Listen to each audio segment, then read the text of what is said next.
తంబి హిందూ ముస్లిం Christian అని గన్ని దేవులను మెడలు తగిలించుకున్నావు. దునియాలో ఉన్న దేవుళ్ళందరినీ మొక్కితే ఆపదొచ్చినప్పుడు ఎవరో ఒకరు కాపాడతారు. మినిమం గ్యారంటీ కదా. తత్వాలా 17 ఏళ్ల వయసులో నన్ను బతకనేనా అని బతిమిలాడిన పోరగాడేనా ఈడు? నీతోనే ముఖ్యమైన ముచ్చట చెప్పాలి.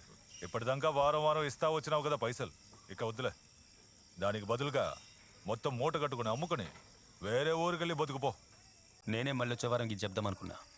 ఇంకా ఎన్నెళ్ళని వారం వారం నా ప్యానల్ కాపాడుకోనికి మీకు కప్పం కట్టాలి చెప్పే. గందుకే ఇక పైసలు ఇవ్వదని ఫిక్స్ అయినా. రేయ్, నువ్వేం చెయ్యాలో ఏం చేయకూడదో డిసైడ్ చేసేది నువ్వు కాదు, మేము చెప్పేది మూసుకొని చెయ్యాలి. నాకేది కరెక్ట్ అనిపిస్తే గదే చేస్తా. రే నువ్వు ఏమేం పిగుతావో గన్ని నాకు తెలుసు. నువ్వు చేసేటి తప్పులకే గా పోరగాళ్ళను శరణరామునుడు గాళ్ళ చేత హత్యలు చేయించేటిది గన్ని మాకు తెలుసురా. నీ బల్పు చాలుగురి మంతాన నడవదు, లేదంటే ఏడన నీకు సమాధి కడతా. జర తలకాయ తిప్పి చూడరా, గిది నా అడ్డా. నేను తెలుసుకున్నాను అనుకో, నీ లారీ మాత్రమే ఈడికెళ్ళి పోతుంది, నువ్వు పోవు. మీకు పైసలకి పంచేనికి విశ్వాసంతో పంచేనికి తేడా తెలియట్లా. ఓహో, నన్ను శాంపుల్ చూపించమంటావా? తమే గీడో ముఖ్యమైన పని ఉంది, జల్దీ రండి. రండిరా.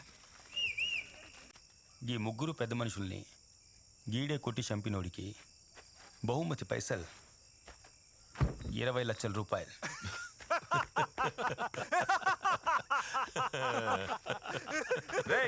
యాడికొచ్చి ఏం మాట్లాడుతున్నావు? అన్నకాడ పైసల కోసం ఉన్నాను అనుకున్నావా? ఎన్ని సంవత్సరాలుగా ఉంటున్నానో తెలుసా? 30 లక్షల రూపాయలు. 30 లక్షలు ఇస్తే ఆయన మా అన్నరా? 40 లక్షల రూపాయలు. అన్నా ఏంటన్నా ఆడు మాట్లాడుతుంటే ఊరుకున్నావేంటన్నా? నువ్వు ఊరి ఒక్క మాట 50 లక్షల రూపాయలు. ఏంట్రా పెంచుకుంటూ పోతున్నావు? 60 లక్షల రూపాయలు. పొడితే రాగాడిని. నువ్వు జరుండే అన్నేదో చెప్తున్నాడుగా. 70 లక్షల రూపాయలు. అన్నా నేను గేటు దగ్గర పోయి ఎవడు రాకుండా చూసుకుంటా అన్నా. 80 లక్షల రూపాయలు. 80 లక్షలా? రే జరగరా. ఇప్పుడు ఈ 80 లక్షలకి లాక్ చేద్దామా? అలాగే అన్నా. ఇప్పుడు సమజైందా పైసలకి విశ్వాసానికి తేడా ఏందో?